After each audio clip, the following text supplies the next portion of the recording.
నమస్కారం. ఘంటారావానికి స్వాగతం. ముందుగా ప్రధానాంశాలు. స్టేషన్ గన్పూర్లో అభివృద్ధి పనులకు సీఎం శ్రీకారం.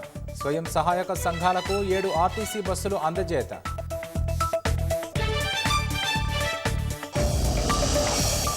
ప్రాజెక్టులపై చర్చకు రావాలని కేసీఆర్కు రేవంత్ సవాల్.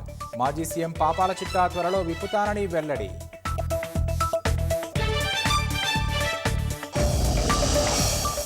కేసీఆర్ 8.29 లక్షల కోట్ల అప్పులను నెత్తిన పెట్టారన్న రేవంత్ రెడ్డి.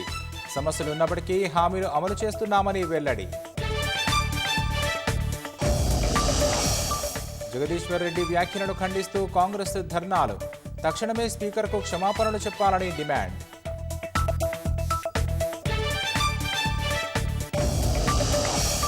త్రిభాషా సిద్ధాంతంపై రాహుల్ వైఖరి చెప్పాలన్న కిషన్ రెడ్డి. అసెంబ్లీ ఎన్నికల్లో లబ్ధి కోసం డీఎంకే రాద్ధాంతం చేస్తోందని ధ్వజం.